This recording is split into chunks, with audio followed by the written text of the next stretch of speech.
우리가 나눴던 이야기를 기억하시는지 모르겠는데 출애굽한 이스라엘 백성들이 200만 명이 넘는 백성들이 시내산에 도착했습니다.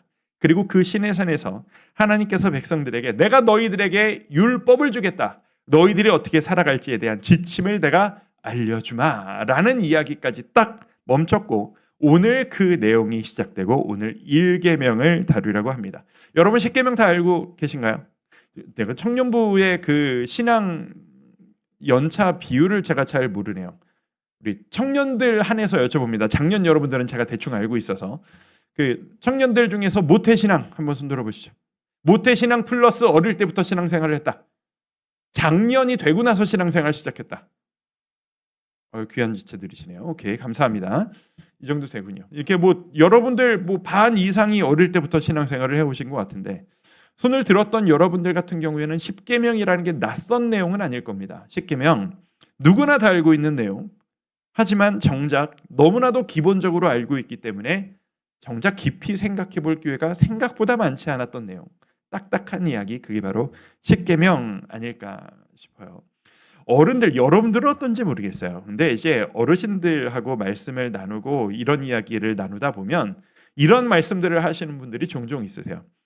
아니 뭐 10계명을 깊이 생각하냐, 하라고 하시는 거 아니냐, 시키시는 대로 그냥 하면 되겠네.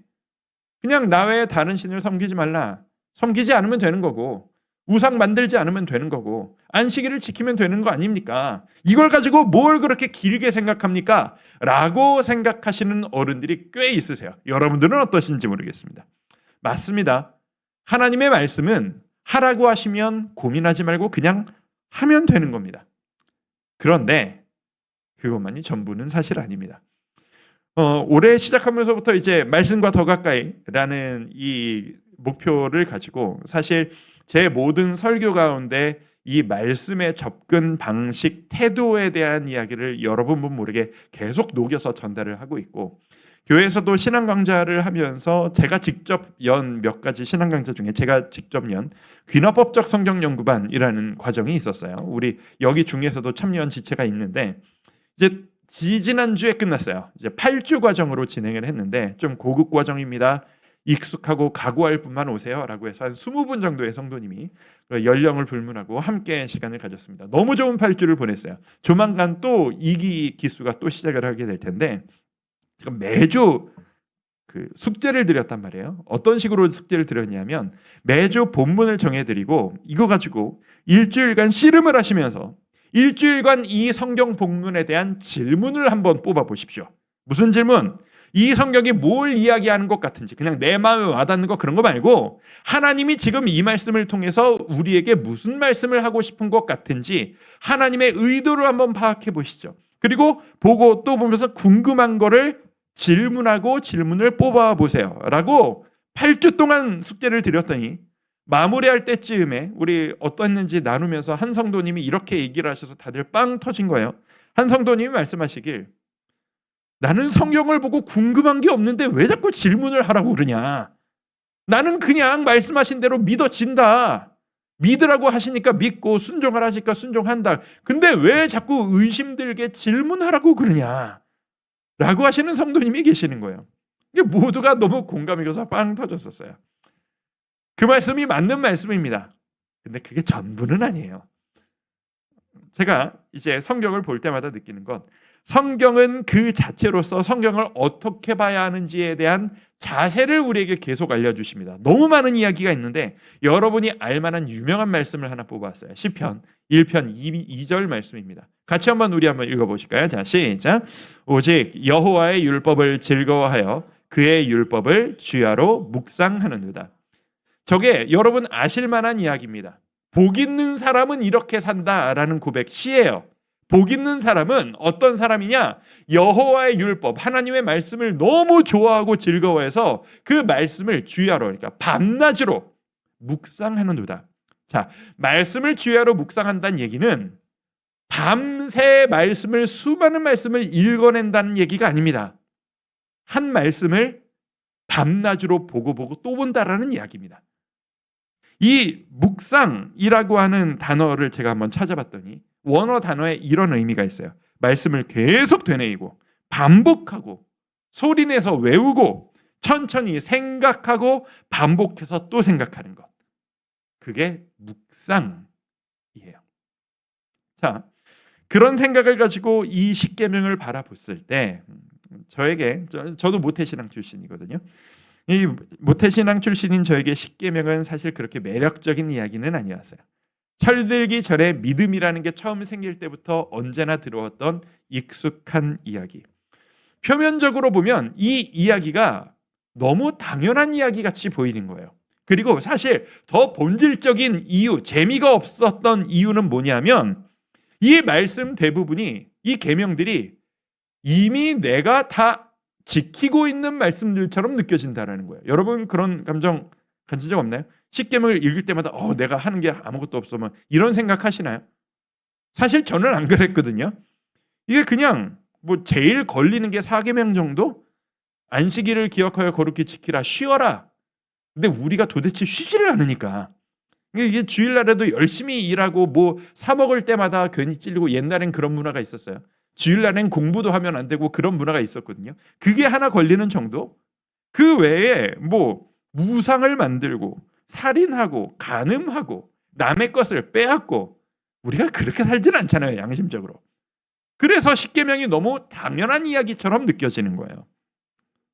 그런데 이번 주에 여러분들과 이 말씀을 어떻게 나눌까 생각을 하면서 십계명을 묵상하고 곱씹고 생각하고 또 생각하면서 하나님이 도대체 뭘 원하시는 건가를 계속 질문하며 생각해 보니 이 십계명의 도전이 결코 단순하지가 않은 거예요. 이 십계명이 내가 지금까지 느끼고 생각했던 것보다 훨씬 넓고 깊은 이야기라는 것을 깨닫게 됐어요. 그 결과가 어떻게 이렇게 불똥이 튀었냐면, 원래 제가 출애굽기를 쭉 훑어나가면서 여러분과 훑어나가면서 이게 너무 진도가 처지고 싶지 않아서 가능하면 한 주에 한 장을 그냥 훑고 지나가고 싶은 게 원래 제 목표였거든요. 그래서 십계명도 원래 처음 정리할 때는 한 주에 제일 중요한 내용 위주로 그냥 훅 훑고 지나가는 게 원래 제 목표였어요. 근데 이 십계명을 계속 묵상하다 보니 한 주 설교가 2주 설교로 늘어났어요. 근데 지난 한 주에 또 묵상을 하다 보니 2주 설교가 3주 설교로 늘어났어요. 그래서 오늘은 1계명만 가지고 이야기해요. 다음 주는 또 어떻게 될지 모르겠어요. 이거 혹시 십계명이 10주 커리가 되면 어떡하지? 이거 지루할 텐데 우리 청년들. 걱정이 되지만 뭐 우리는 어차피 3주 후에 다른 김재수 목사님의 말씀을 듣게 될 테니까 뭐 어떻게 될지 모르겠으나 여러분에게 이 말씀을 드리고 싶은 거예요. 하나님의 말씀이 표면적으로 보는 것보다 너무 깊은 이야기를 가지고 있다라고 하는 것. 자, 오늘부터 십계명으로부터 시작해서 출애굽기, 민수기, 신명기 계속 이어지는, 레위기, 민수기, 신명기로 이어지는 엄청난 율법의 여정들이 앞으로 쭉 이어집니다.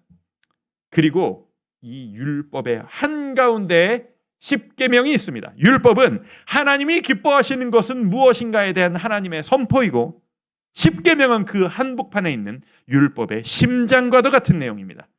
오늘은 1계명을 봅니다. 자, 십계명을 바라보는데 우리 2절 말씀을 한번 읽어보실까요? 2절 말씀은 뭐냐면, 자, 이제 하나님께서 말씀하실 때 내가 너희에게 이제 계명을 읊어주기 시작할 건데 이게 서문이에요. 너희에게 계명을 알려줄 텐데 계명은 이런 거야 라고 하면서 미리 전제를 이렇게 까십니다. 함께 읽습니다. 자, 시작. 나는 너를 애굽 땅 종되었던 집에서 인도하여 낸 내 하나님 여호와니라. 자, 저 말씀을 잘 봅시다. 저게 십계명의 전조예요. 그 전제예요. 내가 너희를 구원한 자야. 기억하지? 내가 너희를 애굽 땅에서 구원했다. 내가 너희를 홍해를 건너게 만들었고, 내가 너희를 애굽 군대들에게 잡히지 않고 살아날 수 있도록 만들어줬어. 내가 너희가 굶지 않고 만나와 매치력이야 물을 먹을 수 있도록 내가 이끌어줬고, 지금까지 길을 이끌어왔어. 너희는 내가 살렸어. 내가 너희를 살린 하나님 여호와야. 이게 십계명의 전제예요. 이게 너무 중요합니다. 왜요? 우리가 율법에 대한 오해가 있어요. 율법에 대한 오해가 있어요. 무슨 오해? 율법 어기면 벌 받는 거잖아요. 하나님 규칙 주시고 그거 어기면 혼난다고 매들고 계시는 거잖아요. 라고 하는 오해가 있어요. 아니에요. 하나님께서는 율법을 주시면서 그런 의미가 아예 없다고 할 수는 없지만 나중에 십계명을 다 마친 이후에 율법의 가장 중요한 목적과 의도가 무엇인지를 제가 한번 정리해 드릴 기회가 있을 테니까 나중에 인터넷으로 한번 들어보시고 설교를 들어보시고 십계명의 가장 중요한 정신은 이거예요. 제가 자막으로 적어왔어요. 지켜야 은혜 받을 수 있는 조건이 아니라는 거예요. 우리가 너무 많이 오해하는 것처럼 이거는 지켜야 은혜 받을 수 있는 게 율법이야 가 아니고 하나님이 말씀하시는 거야. 내가 너에게 이미 은혜를 줬어. 기억하지? 내가 너를 구원했어. 내가 너에게 은혜를 끼쳤어. 기억하지? 그러니까 네가 은혜를 받았다면 내 말을 따르는 게 마땅하지 않겠니? 이거예요. 너 이거 지켜야 내 도움받아. 정신 똑바로 차리고 혼나지 않으려면 지켜. 이게 아니고 이미 은혜를 받은 자로서 당연히 따라가야 될 도리. 이게 십계명이라는 겁니다. 이 부분을 칼빈은 기독교 강요라는 책에서 이런 식으로 표현합니다. 하나님이 율법을 주신 목적은 구속하신, 그러니까 그 경찰 구속이 아니라 구원하고 속량, 값을 치르고 죄를 용서해 주신 그들이 감사함으로써 하나님께 순종하며 살아가도록 하기 위함이다. 말이 좀 어렵나요? 내가 이미 구원받았기 때문에 지키는 게 율법이란 얘기예요. 구원받기 위해 율법을 지키는 게 아니라. 십계명은 잔소리가 아닙니다. 십계명은 여러분에게 벌 주기 위한 지침이 아닙니다. 십계명은 여러분을 향한 하나님의 사랑입니다. 그런 마음으로 1계명을 우리 한번 읽어보도록 하겠습니다. 3절 말씀입니다. 한 목소리로 한번 읽죠. 자, 시작. 너는 나 외에는 다른 신들을 내게 두지 말라. 명쾌하죠. 저게 답니다. 다른 계명과 다르게 1계명은 부연 설명이 없어요. 그냥 저게 끝이에요. 하나님 외에 그 어떤 다른 대상도 신의 위치에 두지 말아라. 하나님만이 신이시다. 너무 당연한 이야기 같죠. 여러분들은 이 사실을 믿으십니까? 받아들이십니까? 하나님만이 여러분의 신 되십니까? 그런데 아멘 고마워요. 이 당연했던 것 같은 이야기를 곱씹고 묵상하고 생각하고 또 생각해 보니 저에게서 이 단순한 한마디 말씀을 이뤄내지 못하는 모습이 내 삶에 가득하다는 것을 깨닫게 됩니다. 이런 식으로 한번 설명을 한번 해볼게요. 요즘 이제 대선 선거운동이 시작됐습니다. 뉴스도 보이고 다니면서 대선 선거운동들 하시는 거 많이들 보고 계시죠. 우리가 나라를 위해 계속 기도하고 있으니까 이 대선을 통해서 나라의 질서가 잡히고 안정적인 우리 나라가 될 수 있도록 우리 청년들도 함께 끝까지 기도하면서 참여해 주시기를 바라요.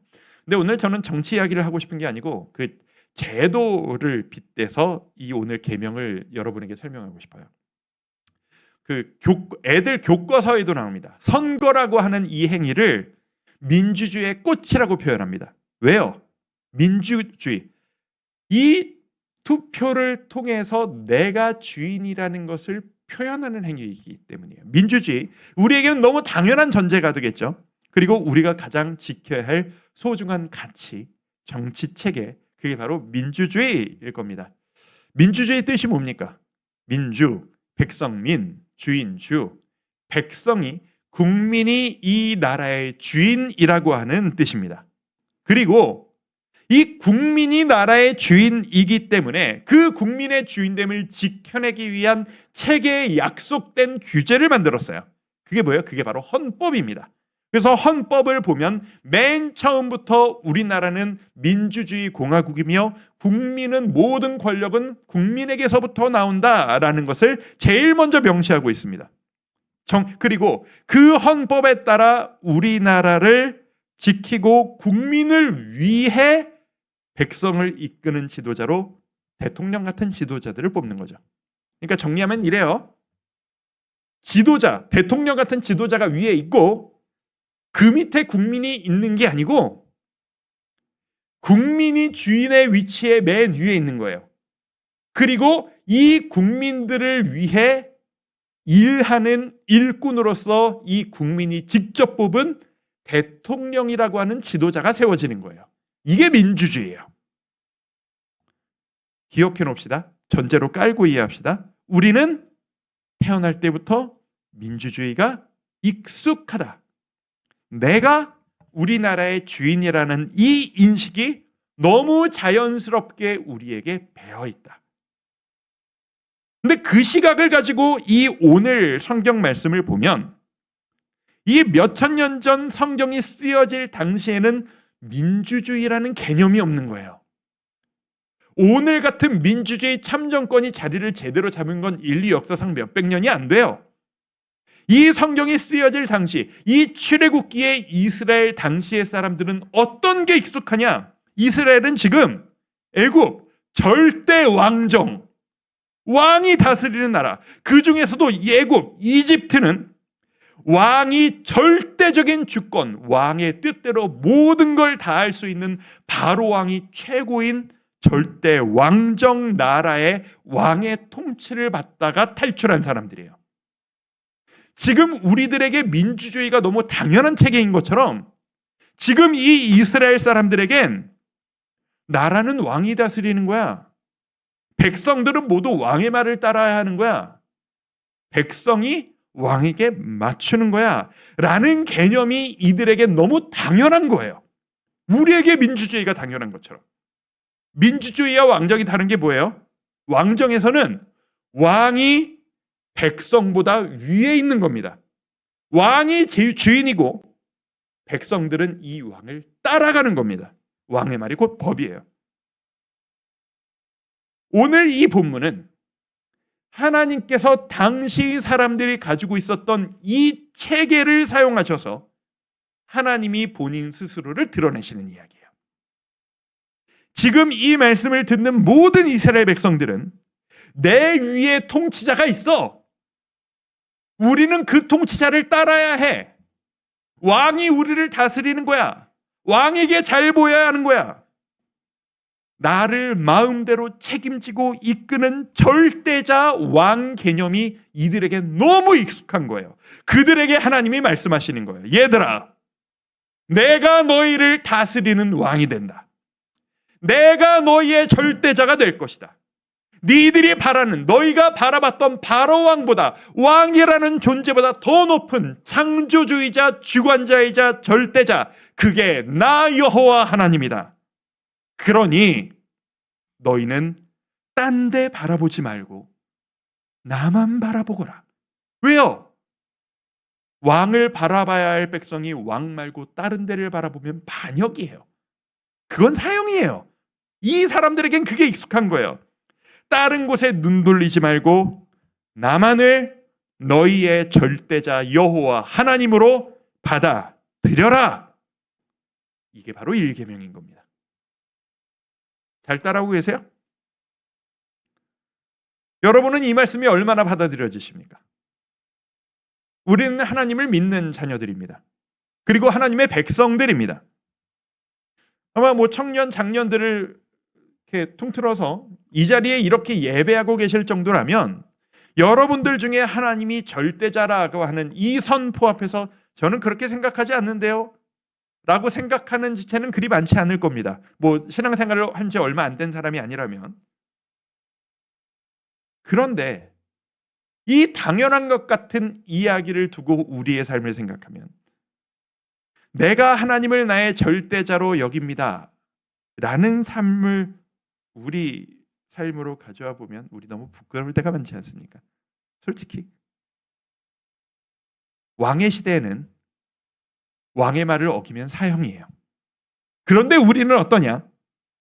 하나님이 우리의 왕이십니다. 아멘! 하면서도 나의 유익, 내가 하고 싶은 것 앞에서 우리는 나를 쳐다보고 계신 왕 앞에서 너무나도 쉽게 왕의 뜻이 아닌 내 뜻을 따라가는 삶을 살고 있습니다. 이게 어떻게 가능할까요? 왕의 나라에선 상상도 못했을 일이 지금 우리의 삶에선 너무나도 빈번하게 오늘도 계속 진행되어지고 있습니다. 말로만 왕이에요. 입으로만 왕이에요. 실제로는 우리가 왕을 왕으로 절대자로 인정하지 않고 있는 겁니다. 왜일까? 제가 비유로 한번 설명해 볼게요. 오해 없으시길 바라면서 이렇게 한번 표현해 볼게요. 혹시 왕이자 절대자이신 하나님 앞에서 내가 지금 하나님 앞에서 민주주의를 따지고 있는 건 아닌가? 저 민주주의자예요. 뭐 정치적인 성향을 오해하진 마세요. 설명하려고 빗대서 얘기하는 거예요. 내가 주인인 것처럼 내가 주인이야. 그러니까 우리가 살아가면서 어릴 때부터 학교에서도 교육받으면서 사회 분위기가 네가 주인이야. 너의 주체성이 중요해. 네 인생의 주인은 너야. 네가 우리나라의 주체자이자 주인이야. 이게 너무 개념이 익숙하다 보니 하나님께서 내가 너의 주인이야. 아니 하나님 왜 제 영역을 침범하시죠? 이건 제 건데요. 제 삶은 제 건데요. 왜 하나님이 끼어드셔서 제 개인 권한을 침해하시죠? 젊은 사람들이 이거 많이 예민하잖아요, 요즘. 왜 내 영역을 넘나드시죠? 선을 넘고 계신 것 같은데요. 너무나도 당연한데. 나 외에 다른 신들을 이 신의 자리에 주권자의 자리에 놓지 말라라고 말씀하신 이 자리에 지금 여러분이 앉아 계시진 않습니까? 기억합시다. 하나님은 절대자이십니다. 하나님은 그 어떤 존재와도 비교될 수도 없고 대치될 수도 없는 분이십니다. 하나님만이 진리이시고 하나님만이 구원자이시며 하나님만이 우리 삶의 주인 되십니다. 여러분 이것을 믿으십니까? 여러분 믿는다면 이것만큼은 한번 대답해 봅시다. 아무리 나른해도. 여러분은 여러분의 삶의 인생의 주체자, 주권자, 주관자가 하나님이심을 믿으십니까? 그런데 우리 삶은 왜 이럴까요? 오늘 말씀을 시작하면서 제가 여러분에게 던졌던 질문. 말씀을 뭘 그렇게 깊이 길게 생각하냐? 그냥 빨리 믿고 받아들이면 되지. 그 타이밍을 이 말씀에 우리 삶에 한번 적용시켜 볼게요. 자, 이런 겁니다. 말씀을 보자마자 아멘, 보자마자 믿습니다. 아멘, 순종합니다. 전 부인하지 않습니다. 전 믿어요. 무슨 뜻인지 깊이 알기도 전에 생각하지도 않고 아멘 믿습니다라고 말하는 게 반드시 좋은 믿음만은 아닙니다, 여러분. 꼭 기억하세요. 빨리 아멘하고 받아들이는 것만이 좋은 믿음은 아닌 겁니다. 제가 여러분 마음을 알아요. 왜 이렇게 말씀을 깊이 가지고 씨름하고 생각하기가 왜 부담스러운지. 왜 부담스러워요? 너무 깊이 알면 뭔가 감당하기 힘든 일이 일어날 것 같거든요. 그렇죠? 그냥 하나님이 내 주권자이십니다. 뭐 대의적으로 내가 부인하는 건 아니니까. 아멘. 믿습니다. 그냥 빨리 덮고 수습하고 끝내버리고 싶은 거예요. 근데 이 말씀을 계속 묵상하면 뭔가 하나님이 나에게 부담스러운 걸 시키실 것 같아. 자꾸 건드리실 것 같아. 그래서 그냥 다 이렇게 하잖아요. 저 믿는다니까요. 세부 사항은 그냥 덮어버리고 뭉개버리고 오늘 묵상 끝! 이래버리는 거 아닙니까 우리가? 그래서 이런 모습이 나타납니다. 말씀을 보자마자는 바로 빨리 믿고 덮어버리고 이 말씀을 내 삶에 적용시킬 땐 생각이 너무 길고 많아져요. 말씀은 빨리 받아들이는데 이게 왜 안 되는지를 핑계대고 생각하는 데는 시간이 너무 길어요. 하나님, 그때랑 지금이랑 시대가 달라요. 지금은 그렇게 살면 큰일 나요. 아무도 그렇게 안 살아요. 이렇게까지 하는 게 맞나요? 이게 효율적인 거 맞나요? 이렇게 하는 게 꼭 본질은 아니지 않나요? 이렇게 하지 않아도 하나님은 기뻐하시지 않나요? 예수님이 다 용서해 주셨다면서요. 이 뒷부분이 길어요. 어떻게 이렇게 잘하냐고요? 제가 그렇게 살았었으니까요. 이게 거꾸로여야 돼요. 순서가. 믿고 받아들인다는 건 이렇게 해야 돼요. 말씀을 보자마자 그냥 무턱대고 받아들이는 게 아니라 오래 고민하고 생각하고 따지는 거예요. 그래서 성경 공부가 중요한 거예요. 여러분 지체들 금요일에 목사님과 함께하는 레위기 강의 그런 시간이 그래서 중요한 거예요. 이 말씀이 도대체 나에게 무슨 의미가 있는지, 이 말씀이 나에게 알려주시는 게 뭔지, 오늘 나에게 이 말씀을 주신 이유가 뭘까? 나에게 와닿는 게 아니라 하나님은 이 말씀을 통해 무슨 얘기를 오늘 내 삶에 하고 싶으신 걸까? 따지고 생각하며 묵상하고 곱씹습니다. 그리고 그렇게 그 깊은 고민 끝에 지금 내 삶에 하나님이 뭘 원하시는지가 아프게 느껴지고 하나님의 심정이 느껴지고 내 연약함을 건드실 때 그때가 속도를 내릴 때인 겁니다. 묻지 말고 따지지도 말고 그냥 바로 시키시면 하겠습니다. 바로 속도를 내는 건 그때인 거예요. 하나님의 말씀을 접했습니다. 너는 나 외에 다른 신을 두지 말아라. 보자마자 빨리 그냥 덮어놓고 믿는 사람들. 하나님, 당연한 거 아닙니까? 저는 하나님을 믿기로 결심했습니다. 그래서 저는 종교란에 항상 기독교라고 씁니다. 저는 교회 말고 절에 갈 마음이 없습니다. 저는 천주교보다 교회가 좋은 것 같아요. 아멘. 묵상 끝. 나는 기독교인이다. 너무 빨리 끝나버려요. 근데 그래놓고 괜히 기도를 길게 했습니다. 기도를 하다 보니 직장 생각이 자꾸 납니다. 학점 생각이 납니다. 여자친구, 남자친구 생각이 납니다. 결혼 준비 생각이 납니다. 부모님과 싸웠던 이야기들이 생각이 납니다. 고민거리가 생각납니다. 이거 어떻게 하지? 하나님께서 내가 주권자야. 너의 미래 걱정하지 마. 내가 책임져 줄 거야. 내가 책임질 거 가지고 네가 책임질 것인 양 네가 고민하고 앉아있지 마. 라고 말씀하시는데 우리의 반응은 아니, 말이 그렇지 어떻게 걱정을 안 합니까? 도와주실 것도 아니면서 지금까지 도와달라 할 때 안 도와주셨잖아요. 이거 누가 책임져요? 제가 책임져야지. 잠이 안 옵니다. 생각이 길어져요. 이건 좋은 믿음이 아닌 겁니다. 이런 식으로 가는 겁니다. 나 외에 다른 신을 두지 말라. 이게 무슨 뜻인가? 생각하고 묵상하고 내 삶에 가져와서 질문합니다.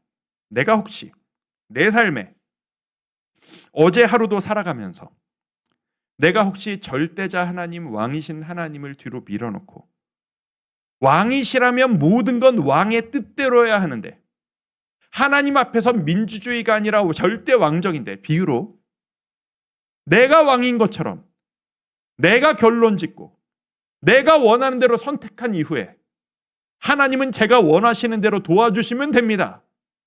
하나님이 왕이냐 내가 왕이냐? 내가 왕인 것처럼 하고 있는 것 없나? 기도하다 보니 상처가 떠오릅니다. 어릴 때부터 계속 반복되어진 아픔이 건드려지기 시작합니다. 또 아픔이 생길까 봐 움츠러들고 도전하지 못하는 우울과 다운되는 마음이 깨달아집니다. 그때가 바로 무턱대고 빨리 아멘 해야 되는 때인 겁니다. 앞에 알아보는 시간은 길고 답이 나오면 바로 아멘 하는 겁니다. 주님, 하나님이 저의 왕이신데 제가 뭐라고 연연하겠습니까? 하나님이 걱정하시지 말라고 하는데 내가 왜 걱정을 합니까? 저 순종할 것을 결단합니다. 알바 해보신 분들, 직장인들도 있고 알바 경험 있는 학생들도 있는데 우리 알잖아요. 알바생은 가게 걱정 안 합니다. 사장이 고민하죠. 알바생이 우리 직장, 우리 가게의 존폐를 걱정하고 있으면 쓸데없는 짓하고 네 할 일이나 해야 합니다. 책임지는 사장이 고민하는 겁니다. 지고는 고민하는 거 아니에요. 마찬가지입니다. 여러분의 인생의 주권자는 하나님이십니다. 여러분 삶의 주인은 왕은 하나님이십니다. 왕이 고민하고 통치하는 거지, 백성들은 고민하지 않고 왕을 따라가는 겁니다. 그게 왕정입니다. 하나님이 말씀하시는 겁니다.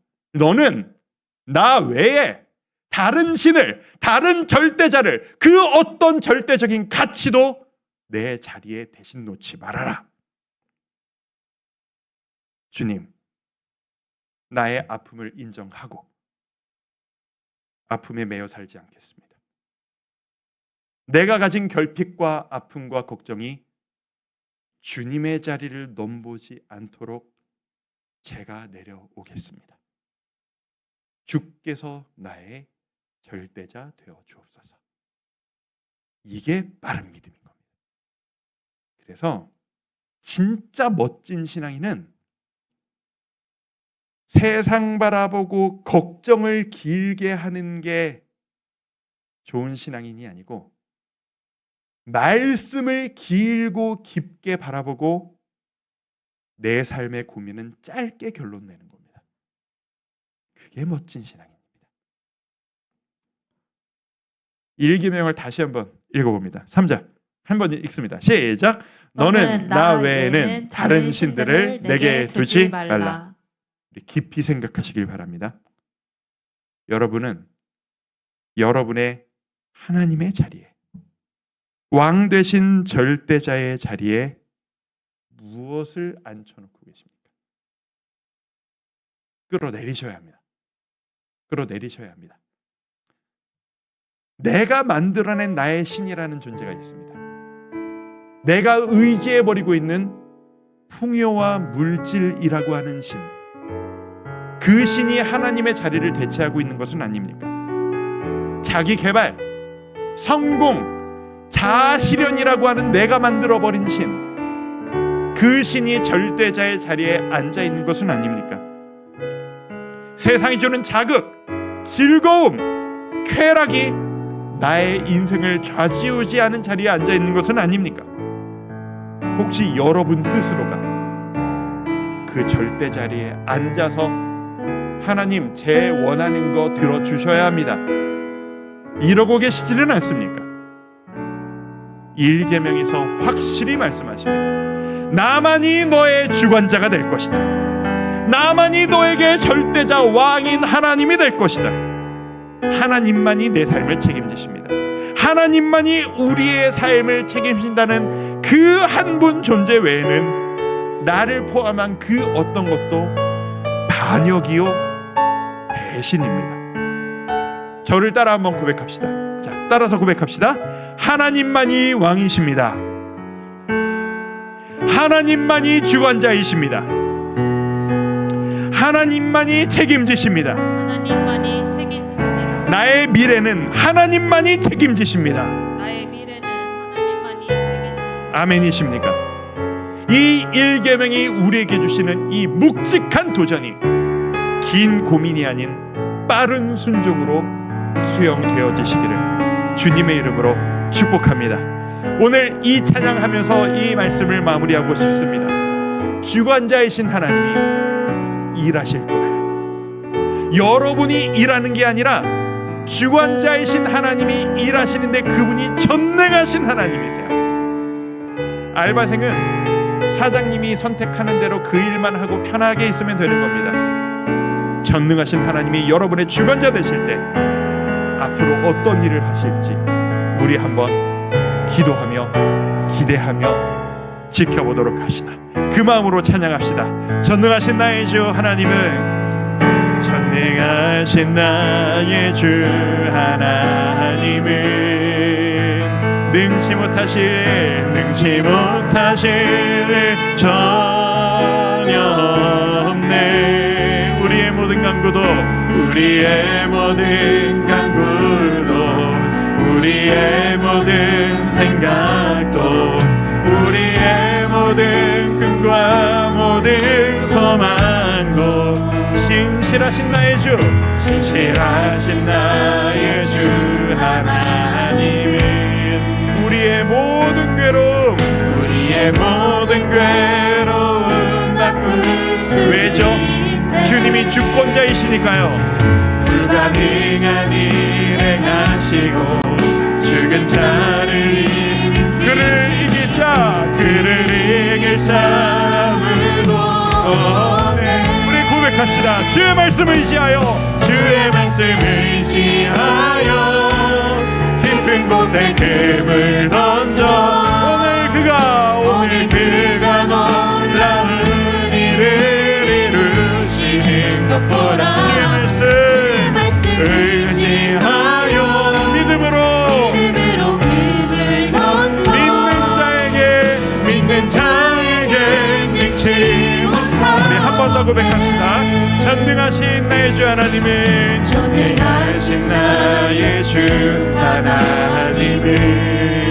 능치 못하실 일 전혀 없네.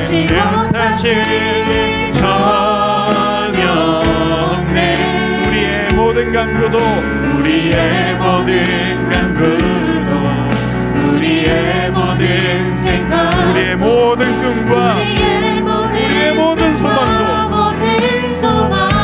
신실하신 나의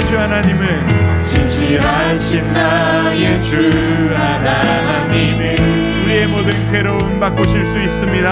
우리의 모든 괴로움 바꿀 수 있네. 불가능한 일 행하시고 죽은 자를 일으키시니 그를 이길 자 아무도 없네. 주의 말씀 의지하여 깊은 곳에 금을 던져 오늘 그가 놀라운 일을 이루시는 주의 말씀 의지하여 믿음으로 금을 던져 믿는 자에게 능치 못함 없네. 믿는 자에게 능치 못함 없네. 한 번 더 믿는 자에게 능치 못함 없네. 우리 한번 기도합시다. 주님 앞에 제가 주권자 되려고 노력했던 것을 회개합니다.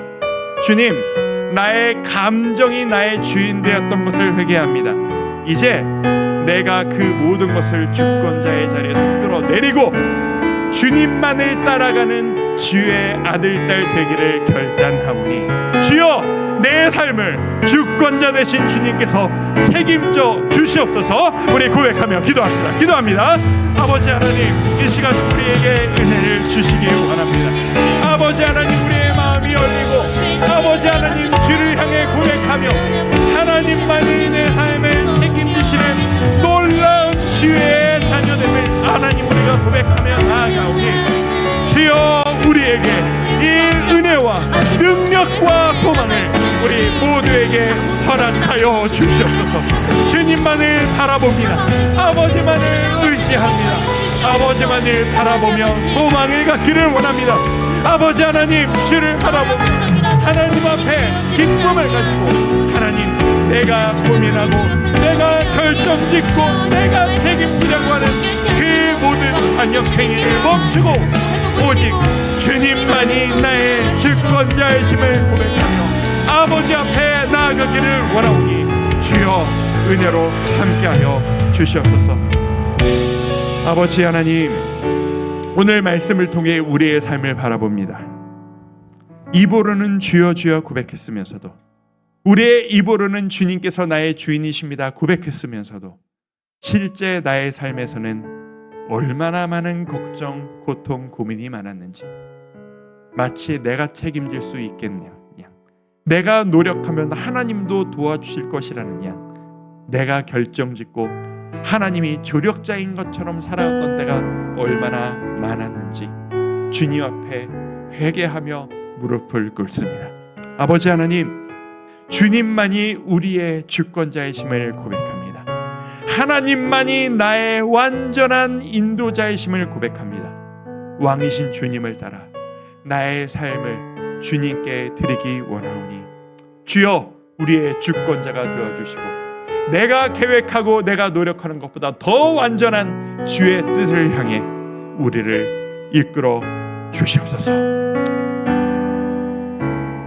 지금은 우리를 구원하신 예수 그리스도의 은혜와 하나님 아버지의 다함없는 사랑과 성령 하나님의 감동과 막 교통하심의 역사가 이제는 내가 나의 주인 되기를 포기하고 주님께 원래 있어야 할 자리를 돌려드리기를 원하는 모든 청년 지체들 머리 위에, 모든 성도들 머리 위에 지금부터 영원토록 함께 하시기를 간절히 축원하옵나이다. 아멘.